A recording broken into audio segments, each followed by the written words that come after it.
Assalamualaikum warahmatullahi wabarakatuh. Di sini saya akan menjawab pertanyaan dari kelompok 1, yaitu dari saudara Cainu. Adapun pertanyaannya, pada tahun 2020 terjadi pandemi COVID-19 secara global termasuk Inggris. Tetapi kenapa pada tahun 2020 tersebut pengeluaran pemerintah Inggris menurun? Nah, jadi grafik yang kami tampilkan itu sebenarnya adalah pengeluaran konsumsi pemerintah Inggris, bukan pengeluaran total. Adapun pengeluaran konsumsi mencakup belanja rutin pemerintah untuk barang dan jasa yang digunakan dalam kegiatan sehari-hari, seperti gaji pegawai negeri, biaya administrasi, dan pembayaran bunga utang. Meskipun pada tahun 2020 ada pengeluaran besar untuk sektor kesehatan dan dukungan ekonomi terkait pandemi COVID-19, namun pengeluaran konsumsinya menunjukkan penurunan. Penurunan ini disebabkan oleh pengalihan anggaran dari sektor-sektor rutin yang tidak terkait langsung dengan penanganan pandemi, seperti pengurangan belanja administrasi dan proyek infrastruktur. Selain itu, biaya bunga utang juga menurun karena suku bunga yang lebih rendah pada tahun ini. Meskipun pengeluaran total pemerintah Inggris meningkat karena kebutuhan untuk menangani dampak pandemi, pengeluaran konsumsi mengalami penurunan karena perubahan alokasi anggaran ke sektor-sektor yang lebih mendesak. Jadi, sekali lagi, grafik yang ditampilkan itu adalah pengeluaran konsumsi, bukan pengeluaran total. Kenapa grafik pengeluaran konsumsi yang kami tampilkan? Karena sulit menemukan grafik pengeluaran total negara Inggris. Adapun total pengeluaran pemerintah Inggris pada tahun 2020 mencapai lebih dari 1 triliun pound sterling. Angka ini mencakup semua pengeluaran pemerintah, baik untuk belanja operasional maupun investasi. Jadi, total pengeluaran pemerintah Inggris pada tahun 2020 itu meningkat. Seperti yang dijelaskan saudara Cainu melalui pertanyaan, pengeluaran pemerintah Indonesia bertambah karena penyaluran bansos, begitupun dengan negara Inggris. Cuman bedanya, Indonesia mengalokasikan anggaran besar untuk program perlindungan sosial, termasuk bantuan langsung tunai atau bansos yang diberikan kepada masyarakat terdampak pandemi, serta dukungan untuk sektor usaha mikro atau kecil dan menengah. Pemerintah Indonesia juga memperbesar defisit anggaran dengan mengeluarkan lebih banyak dana untuk pemulihan ekonomi dan penanggulangan dampak sosial dari pandemi, terutama bagi kelompok masyarakat rentan. Sementara itu, Inggris mengeluarkan dana besar untuk menanggulangi dampak pandemi, namun lebih fokus pada program seperti furlough scheme atau pembayaran kepada pekerja yang dirumahkan dan dukungan sektor kesehatan. Mungkin itu saja yang dapat saya jelaskan. Baik, selanjutnya di sini saya akan menjawab pertanyaan dari kelompok 3, yaitu saudari Mutmainah, yang dimana pertanyaannya, menurut Anda apa dampak jika pengeluaran pemerintah lebih besar daripada pendapatan pajak di Inggris? Adapun jawabannya yaitu, jika pengeluaran pemerintah di Inggris lebih besar daripada pendapatan dari pajak atau defisit fiskal, dampaknya dapat beragam tergantung pada bagaimana defisit tersebut dikelola. Ada beberapa dampak yang mempengaruhi. Yang pertama yaitu peningkatan utang nasional, yang dimana defisit fiskal biasanya dibiayai dengan meminjam uang yang dapat meningkatkan utang nasional di Inggris. Dalam jangka panjang, utang yang terlalu besar dapat membebani anggaran pemerintah karena pembayaran bunga utang yang tinggi. Yang kedua yaitu inflasi. Jika defisit fiskal menyebabkan pemerintah mencetak lebih banyak uang, hal ini dapat memicu inflasi. Inflasi yang tinggi dapat menurunkan daya beli masyarakat dan menciptakan ketidakstabilan ekonomi. Yang ketiga yaitu stimulasi ekonomi atau dalam jangka pendek, yang dimana pengeluaran pemerintah yang lebih besar dapat membantu mendorong pertumbuhan ekonomi, terutama jika digunakan untuk investasi publik, seperti infrastruktur atau program sosial. Hal ini dapat membantu mengatasi perlambatan ekonomi. Yang keempat yaitu dampak pada nilai tukar mata uang. Defisit fiskal ini yang besar dapat menyebabkan pelemahan pound sterling jika pasar keuangan kehilangan kepercayaan terhadap kemampuan pemerintah untuk mengelola utangnya. Hal ini dapat meningkatkan biaya impor dan memicu inflasi lebih lanjut. Yang kelima yaitu potensi pemotongan anggaran atau kenaikan pajak di masa depan, yang dimana untuk mengurangi defisit pemerintah mungkin harus memangkas pengeluaran atau menaikkan pajak yang dapat berdampak pada pertumbuhan ekonomi dan kesejahteraan masyarakat. Yang keenam yaitu pengaruh terhadap suku bunga, yang dimana defisit fiskal yang besar dapat memaksa pemerintah untuk menawarkan suku bunga yang lebih tinggi kepada investor obligasi untuk menarik pendanaan. Hal ini dapat berdampak pada biaya pinjaman bagi sektor swasta. Secara keseluruhan, dampak defisit fiskal tergantung pada skala defisit, bagaimana pemerintah mengelolanya, dan kondisi ekonomi Inggris secara keseluruhan. Sekian dari saya, terima kasih. Baik, di sini saya akan menjawab pertanyaan dari teman kelompok 4, yang dimana pertanyaannya yaitu apa yang menyebabkan peningkatan tajam tingkat kemiskinan ekstrim di negara Inggris pada tahun 2017 setelah mendekati 0% pada tahun 2016. Jelaskan beberapa faktor ekonomi, sosial, atau politik yang mungkin berperan. Baik, langsung saja ke jawabannya, yang dimana ada beberapa faktor utama yang berperan dalam perubahan tersebut. Faktor pertama itu austeritas dan pemotongan anggaran pemerintah. Salah satu faktor utama yang mempengaruhi peningkatan kemiskinan ekstrim adalah kebijakan austeritas atau penghematan yang diterapkan oleh pemerintah Inggris pada periode pasca keuangan krisis pada tahun 2008. Pemerintah mengurangi pengeluaran untuk berbagai program kesejahteraan sosial, termasuk tunjangan pengangguran, bantuan perumahan, dan berbagai layanan publik lainnya.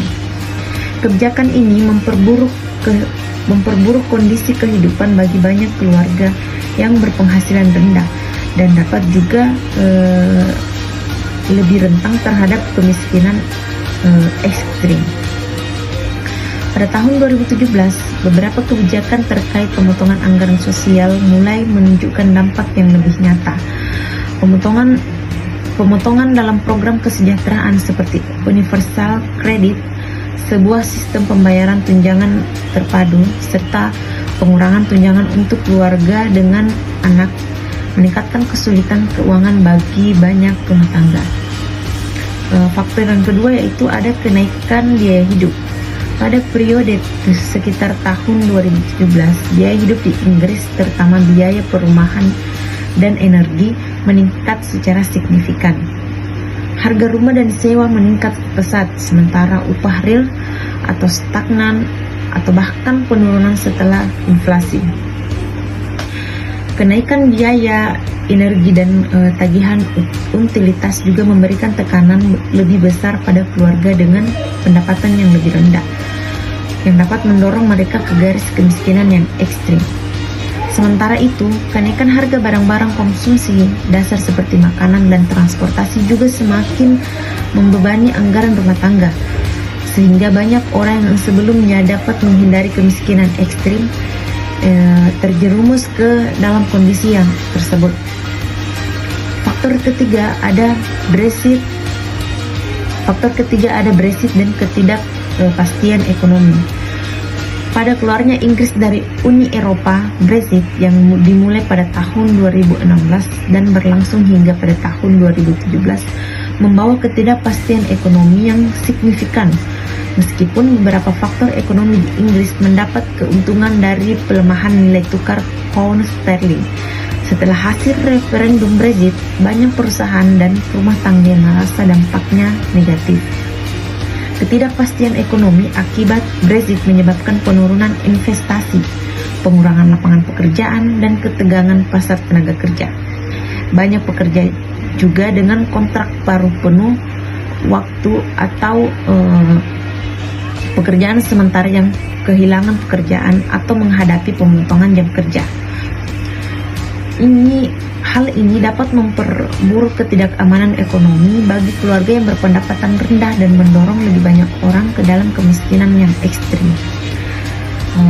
Faktor keempat itu ada perubahan pada kebijakan kesejahteraan sosial. Seiring dengan peluncuran sistem universal kredit yang dimulai pada tahun 2013, ada beberapa masalah implementasi yang menyebabkan keterlambatan pembayaran dan kebingungan administratif. Banyak penerimaan tunjangan yang tidak mendapatkan bantuan tepat waktu, yang menyebabkan mereka jatuh ke dalam kemiskinan ekstrim karena kekurangan pendapatan, sementara mereka juga menunggu pembayaran tunjangan. Selain itu juga, sistem universal kredit mengurangi insentif untuk bekerja bagi sebagian orang, karena manfaat tunjangan diturunkan secara bertahap ketika seseorang mulai bekerja lebih banyak, yang menyebabkan beberapa orang memilih untuk tetap mengandalkan tunjangan meskipun mereka dapat memperoleh lebih banyak dari pekerjaan penuh waktu. Dan faktor yang kelima ada peningkatan ketimpangan sosial dan ekonomi. Meskipun Inggris mengalami pemulihan ekonomi setelah krisis keuangan global, ketimpangan pendapatan dan kekayaan semakin melebar. Sebagian besar pemulihan ekonomi itu menguntungkan kelompok kelas atas dan perubahan besar, sementara banyak keluarga berpendapatan rendah masih berjuang. Pekerjaan dengan gaji rendah dan kontrak kerja yang tidak stabil menjadi lebih umum dan dapat menciptakan kelas pekerja yang semakin rentan terhadap kemiskinan ekstrim. Dan kesenjangan dalam akses terhadap pendidikan, pelatihan keterampilan, dan kesempatan ekonomi yang lebih baik semakin memperburuk ketidaksetaraan sosial dan ekonomi. Faktor yang keenam ada tantangan dalam pasar tenaga kerja. Selama periode tersebut, pasar tenaga kerja di negara Inggris mengalami perubahan dengan besar, termasuk meningkatnya jumlah pekerja yang bergaji rendah dan kontrak kerja yang tidak stabil. Banyak pekerja paruh atau sementara tidak menawarkan jaminan sosial atau manfaat kesehatan yang cukup, yang semakin memperburuk ketidakamanan ekonomi bagi pekerja berpendapatan rendah. Dan semakin banyaknya pekerjaan yang tidak menjamin standar hidup yang layak, banyak pekerja terjebak dalam lingkaran kemiskinan, terutama di daerah-daerah yang memiliki tingkat pengangguran yang lebih tinggi. Dan faktor yang terakhir itu ada krisis pengungsi dan imigrasi. Meskipun bukan faktor utama, isu imigrasi dan krisis ini pengungsi juga terjadi di Eropa dan dapat mempengaruhi situasi sosial ekonomi di negara Inggris. Imigrasi yang tinggi mempengaruhi pasar tenaga kerja dengan beberapa kelompok berpendapatan rendah, dan mereka merasa bersaing dengan imigrasi untuk mendapatkan pekerjaan dengan upah rendah. Hal ini kadang-kadang memperburuk ketegangan sosial dan politik, dan juga memperburuk kesenjangan dan ketidakamanan ekonomi. Baik, itulah tadi ada 7 faktor yang dapat saya jelaskan, dan bisa kita ambil dari kesimpulan tersebut, yaitu ada peningkatan tajam kemiskinan ekstrim di Inggris pada tahun 2017 merupakan hasil dari kombinasi kebijakan ekonomi dan sosial, ketidakpastian politik terutama terkait dengan Brexit, serta faktor-faktor struktural dalam pasar tenaga kerja dan biaya hidup, dan kebijakan pemotongan anggaran sosial yang ketat, meningkatnya biaya hidup, dan perubahan dalam struktur ekonomi Inggris. Semuanya itu berkontribusi pada kesulitan yang lebih besar bagi kelompok masyarakat yang sudah rentang memperburuk ketimpangan sosial dan ekonomi yang ada. Di sini saya akan menjawab pertanyaan dari kelompok 5, di mana isi pertanyaannya itu analisis dampak krisis keuangan global 2008 terhadap pertumbuhan ekonomi Inggris, yang mana langkah pemerintah dalam memulihkan perekonomian setelah krisis tersebut. Sebelum saya akan menjelaskan apa itu krisis keuangan global 2008 terlebih dahulu. Jadi, krisis keuangan global pada tahun 2008 adalah salah satu krisis ekonomi terbesar dalam sejarah modern yang dipicu oleh kegagalan pasar keuangan di Amerika Serikat dan menyebar ke seluruh dunia. Krisis ini terutama disebabkan oleh gelembung besar perumahan housing publik di Amerika Serikat dan penyalahgunaan instrumen keuangan seperti subprime mortgage, pinjaman berisiko tinggi. Krisis keuangan global tahun 2008 berdampak besar pada pertumbuhan ekonomi Inggris, di antaranya yang pertama adalah resesi. Inggris mengalami resesi yang dalam dengan pertumbuhan negatif selama 6 kuartal berturut-turut. Ekonomi baru keluar dari resesi pada kuartal terakhir tahun 2009. Kedua, kontraksi PDB. Inggris mengalami kontraksi PDB yang signifikan. Perkiraan menunjukkan bahwa krisis mengurangi potensi produksi Inggris mulai dari 3,8% hingga 7,5% dari PDB. 3. Perlambatan produktivitas. Inggris mengalami perlambatan produktivitas yang belum pernah terjadi sebelumnya. 4. Pengangguran. Peningkatan pengangguran meningkatkan akibat krisis keuangan. 5. Bisnis tutup akibat krisis keuangan. Yang keenam, kepercayaan konsumen terpukul. Kepercayaan konsumen terpukul keras akibat krisis keuangan. 7. Sektor perbankan. Pertumbuhan perbankan.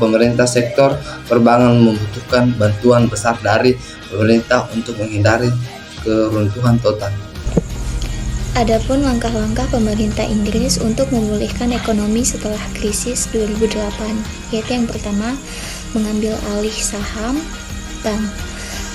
Pemerintah membeli saham besar di bank seperti RBS, Lloyds TSB, dan HBOS untuk mencegah kebangkrutan.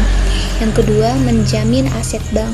Pemerintah memberikan jaminan terhadap aset berisiko, aset yang kemungkinan nilainya turun. Kemudian yang ketiga, menyediakan dana bailout. Pemerintah memberikan dana besar kepada bank untuk memperkuat keuangan mereka. Tujuan utamanya adalah menyelamatkan bank, menjaga kepercayaan masyarakat, dan mencegah keruntuhan ekonomi total.